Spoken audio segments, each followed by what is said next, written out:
Bienvenue mesdames et messieurs dans votre émission Vivre les réalités du ciel sur la terre. Je me présente, je suis le pasteur André et nous avons comme règle d'or sur ce plateau que Jésus-Christ le Seigneur est la parole de Dieu et l'autorité finale. Alors nous continuons toujours dans cette analogie, dans cette idéologie plutôt de la prière. Alléluia. Mais pas n'importe quel type de prière. La prière du royaume. Alléluia. Nous avions démontré que effectivement, Jésus-Christ est venu nous apporter le royaume de Dieu, ou comme je l'aime dire dans notre langue, Bokondialola. Donc, nous venons parler de la prière, non pas par rapport à la religion ou par rapport à la tradition. Nous parlons de la prière par rapport au royaume. Et dans un royaume, nous avons démontré que lorsque tu acceptes Jésus-Christ, tu deviens l'enfant de Dieu. Et l'enfant d'un roi, c'est qui? Alléluia. L'enfant d'un roi, c'est un prince. Mais c'est un prince tant que le roi est là. Mais si le roi quitte, il devient roi. Alléluia. C'est pour ça que la Bible appelle notre Dieu le roi des rois. Le roi des rois. Alléluia. C'est toi le roi de la terre. Quand la Bible parle des rois de la terre, la Bible ne parle pas des rois des païens. Alléluia. Elle ne parle pas des païens. Non. Quand Dieu est venu et il parle aux gens qui sont dans son royaume. Et comment est-ce que tu rentres dans le royaume de Dieu? C'est en acceptant Jésus-Christ de Nazareth. Alléluia. Oh oui mon frère, oh oui ma soeur. Si tu ne l'as jamais fait, tu vas le faire aujourd'hui avant même la fin de cette émission. Je veux que tu comprennes que Jésus-Christ est venu afin que nous devenions membres du royaume de Dieu et que nous comprenions le système du royaume de Dieu. Alléluia. Mon frère, on ne peut pas faire avancer les choses de Dieu avec le système du diable. Alléluia. Dans le système du diable, par exemple, vous avez l'habitude que si vous n'êtes pas content, allez, on va faire une marche, on va faire la grève, on va faire ceci, jusqu'au moment où les gens vont capituler pour changer. Mais dans le royaume de Dieu, ça ne se passe pas comme ça. Dans le royaume de Dieu, il y a la parole du roi et les principes du roi. Si tu n'écoutes pas ce que le roi dit, rien ne va changer dans ta vie. Si tu n'utilises pas les principes du roi, rien ne va se passer dans ta vie. Alléluia. Tu as beau pleurer, tu as beau jeûner, tu as beau crier, rien ne va arriver. Alléluia. Certaines personnes, lorsqu'on parle de la prière, ils croient que Dieu est comme tes parents quand tu étais bébé. Hein? Quand tu étais bébé, tu avais besoin de quelque chose, tu criais, ah! Et puis après, ton père disait, ah, ton père ou ta mère, ah, qu'est-ce qu'elle veut? Bon, on essaye, on lui donne le biberon. Non, c'est pas ça. On lui donne des jouets, c'est pas ça. On lui donne ceci, c'est pas ça. Et puis, on change le linge. On dit, oh, c'est parce qu'elle avait fait pipi dans son linge. Non, la Bible dit, si vous ne recevez pas, c'est pour deux raisons. Parce que vous ne demandez pas et parce que vous demandez mal. C'est-à-dire que si tu ne demandes pas selon les lois du royaume, rien ne va se passer. Alléluia. Et je crois que beaucoup aujourd'hui dans l'église sont victimes de ces choses-là. Ils sont en train de prier. Ils n'ont aucun résultat. Pourquoi? Parce qu'ils le font en dehors du système de Dieu. Alléluia. Maintenant, nous avons démontré que lorsque tu acceptes Jésus-Christ, Jésus-Christ a fait de toi et de moi, il nous a fait roi et reine. Donc, c'est-à-dire qu'aujourd'hui, lorsqu'on parle de la prière, on parle d'un roi qui prie. Et maintenant, quand un roi prie, pose-toi la question, est-ce qu'un roi quémande? Est-ce qu'un roi supplie? Est-ce qu'un roi mendie? Oh, pesanga, kabelanga, Est-ce qu'un roi peut se comporter comme ça? Donne-moi, prête-moi. Non. Un roi, c'est celui qui domine.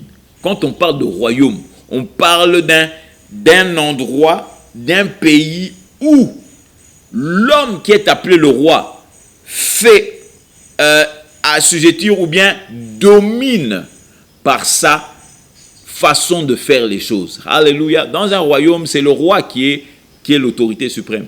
Ce n'est pas une démocratie comme nous avons dans certains pays. Quand le temps arrive, on fait des élections, la population va dans les urnes, tout ça, on met et on compte les voix et puis on dit c'est la population qui a décidé. Je crois que certaines personnes sont dans la confusion dans les choses de Dieu. C'est pour ça que même dans certaines églises, malheureusement, tu entends, oh, on va voter le pasteur. Voter le pasteur? Comment ça, voter le pasteur? Alléluia. Je croyais qu'il était appelé. Il est appelé ou bien il n'est pas appelé? Comment tu veux le voter?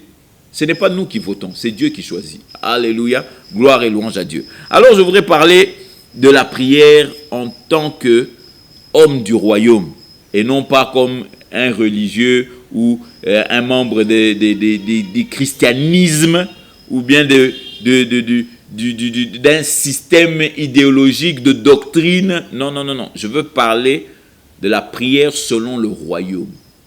Et dans un royaume, tu es roi. Et un roi a une façon de parler. Un roi ne parle pas n'importe comment. Alors, la première chose qu'il faut établir, il y a 3 choses que vous devez savoir avant de faire une étude de la prière. Avant de faire une étude de la prière, il y a 3 choses que tu dois établir dans ta vie. Numéro 1, la prière, ce n'est pas essayer d'attirer l'attention de Dieu. Alléluia. Je répète encore, la prière, ce n'est pas essayer d'attirer l'attention de Dieu. C'est-à-dire quoi? Oh Nzambé, oh Talabiso papa, oh Dieu, tourne tes yeux vers nous, oh regarde-nous papa, regarde-nous. C'est pas ça la prière. Ah, tu es choqué. Ne sois pas choqué papa. La prière, ce n'est pas essayer d'attirer l'attention de Dieu. Pourquoi on n'essaye pas d'attirer l'attention de Dieu? Je vais te le dire pourquoi. Parce que Dieu a déjà fait le choix d'écouter ta prière. Alléluia. Donc tu n'es pas en train d'essayer d'attirer son attention parce que lui, il a déjà décidé. Il y a de cela plus de 2000 ans, il a décidé que moi, je vais écouter les prières de mes enfants. Alléluia. Je vais écouter les prières de ceux qui ont accepté Christ comme Seigneur et Sauveur. Tu vas me poser la question, mais comment? Alléluia.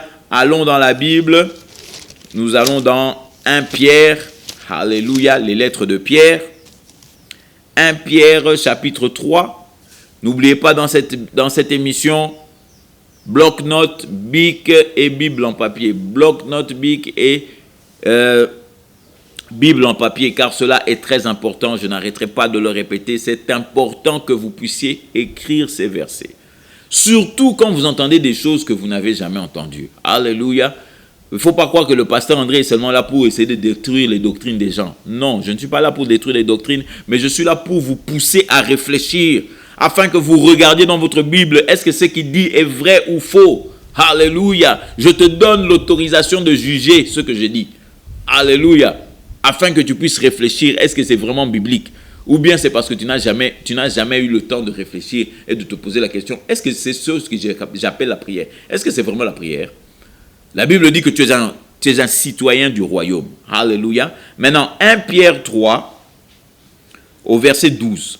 Je lis à partir de la version Darby, qui peut un peu différencier de la vôtre. Mais n'ayez pas peur, toutes les idées sont les mêmes. Regardez maintenant le verset 12. Il dit, « Car les yeux de l'Éternel sont sur les justes. » Les yeux de l'Éternel sont sur qui? Sur les justes. Alléluia. Les yeux de l'Éternel, alléluia, sont sur les justes. Cela, ça veut dire quoi? Ça veut dire que dès qu'une personne est juste, Dieu a ses yeux sur lui. Alléluia. Toi, tu crois que non, à avoir des militaires. Non, non, non, non, non, non, non, non. Dieu a les yeux sur toi, c'est-à-dire 24 heures sur 24, tu as une protection divine. Tu as un regard divin qui est sur toi 24 heures sur 24, mon frère, ma soeur. Alléluia. Si ça, c'est pas une bonne nouvelle, alors je ne sais pas c'est quoi la bonne nouvelle. Alléluia. Pendant que toi, tu as peur qu'on t'attaque par les koulouna, Dieu est en train de dire, j'ai mes yeux sur toi, papa. La personne qui va essayer de te toucher, je la vois déjà. Je la vois et je la connais. Alléluia. Je vais tous les maîtriser. Tu as ton protecteur, ton défenseur qui est avec toi 24 heures sur 24.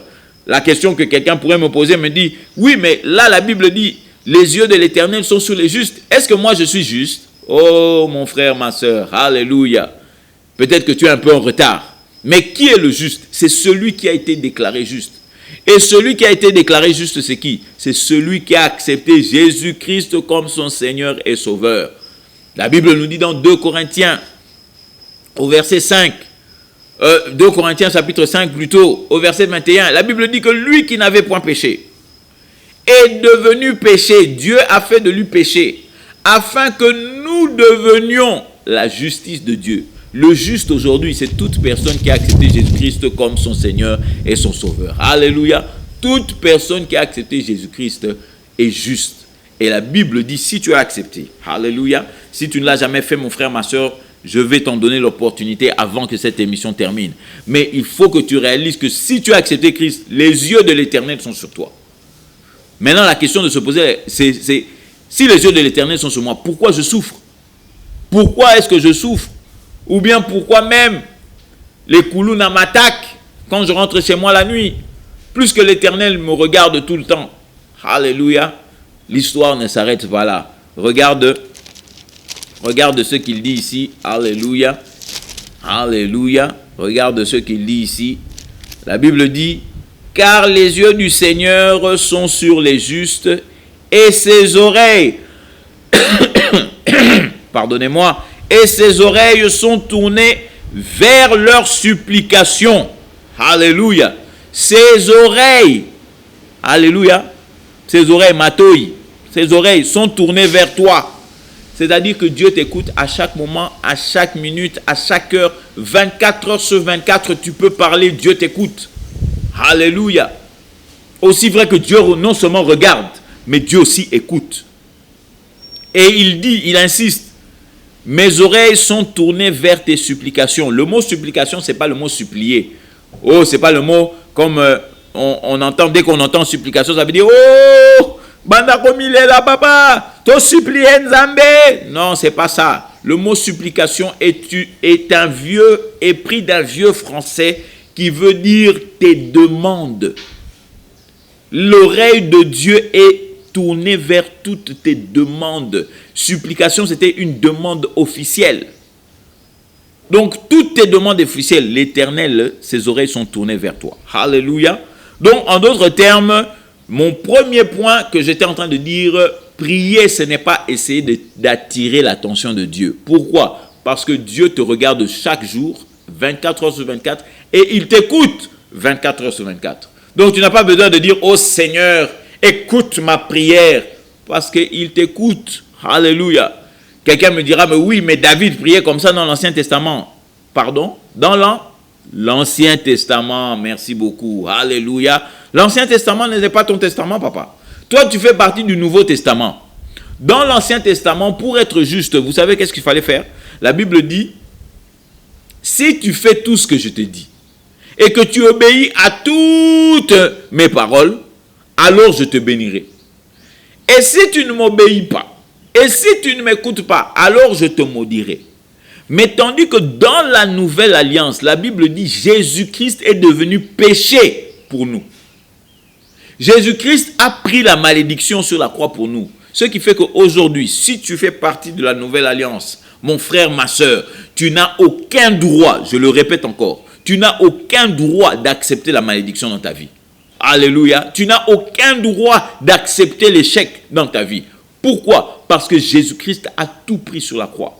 Jésus-Christ a pris l'échec sur la croix. Jésus-Christ a pris les malédictions sur la croix. Jésus-Christ a pris la maladie sur la croix. Jésus-Christ a pris tes faiblesses sur la croix. Alléluia. D'où il ne faut plus accepter la moindre trace de la défaite dans ta vie. Tu dois refuser ça au nom de Jésus. La moindre trace de la maladie, tu dois refuser ça au nom de Jésus. Pourquoi? Parce que Christ est devenu malédiction pour toi. Alléluia. Alors cela peut-être va te choquer. Mais la seule chose dont tu peux espérer dans la nouvelle alliance, tu sais c'est quoi? C'est la bénédiction, mon frère. C'est la bénédiction sur bénédiction. Alléluia. C'est pour ça que la Bible dit, vous irez de gloire en gloire, papa. La Bible ne dit pas, vous allez aller de meilleur en pire et de pire en meilleur, comme certaines religions vous font croire lorsque vous vous mariez. Il dit, est-ce que tu acceptes ton mari pour le meilleur ou pour le pire? Alléluia. Nous, les gens du royaume, on n'accepte pas le pire. Alléluia. Les gens du royaume, on refuse le pire. Les gens du royaume, nous, on va de gloire en gloire. On va de meilleur en meilleur. Alléluia. Car notre Dieu est un Dieu bon et un Dieu d'amour. Alléluia.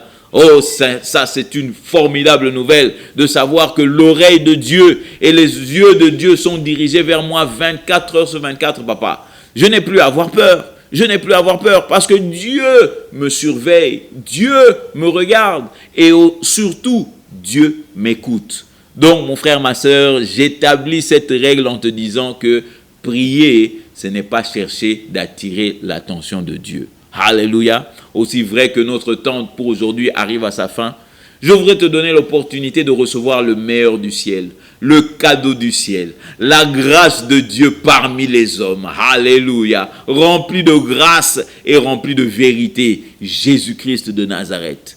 La Bible nous dit ceci dans Romains 10 au verset 9, que si tu acceptes Jésus, si tu confesses plutôt Jésus-Christ comme Seigneur dans ta vie, alléluia, de ta bouche, et que tu crois dans ton cœur que Dieu l'a ressuscité d'entre les morts, tu seras sauvé. Alors voici l'opportunité que je veux te donner aujourd'hui, mon frère, ma soeur. Répète simplement après moi en disant, Seigneur mon Dieu, j'ai entendu ta parole aujourd'hui et je crois que tu es le Dieu véritable. La Bible dit que si je te confesse Jésus comme Seigneur de ma bouche et que je crois dans mon cœur que Dieu t'a ressuscité d'entre les morts, je serai sauvé. Alors en ce moment, Jésus, je te confesse comme Seigneur. Alléluia. Et je crois profondément dans mon cœur que Dieu t'a ressuscité d'entre les morts pour me justifier, pour ma vie. Et la Bible dit, si je le fais, je suis sauvé. Alors Seigneur mon Dieu, maintenant même, je reçois ton salut et je déclare que je suis sauvé au nom de Jésus. Amen. Amen mon frère, amen ma soeur, alléluia. Si tu as fait cette prière avec moi maintenant d'un cœur sincère, je voudrais te dire que tu fais partie maintenant des citoyens célestes. Tu fais partie des enfants de Dieu. Alors je t'encourage maintenant, trouve une bonne église, là où Jésus-Christ est prêché et surtout là où on t'apprend à vivre les réalités du ciel sur la terre. Alléluia. Si tu n'as aucun endroit où aller, appelle-nous. Alléluia. Je te répondrai moi-même personnellement pour te diriger et pour t'emmener dans une église afin que tu réalises que Jésus-Christ est venu afin que tu aies la vie et la vie en abondance. Alors, je vous rappelle, je suis le pasteur André, vous faisant comprendre que Jésus-Christ est Seigneur. À la prochaine et à nous revoir. We clap our hands in the sanctuary. We clap our hands to give you the glory. We clap our hands to give you the praise.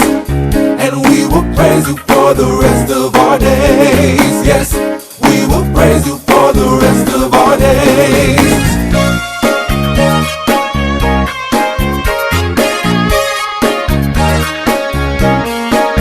We sing a song in the sanctuary. We sing a song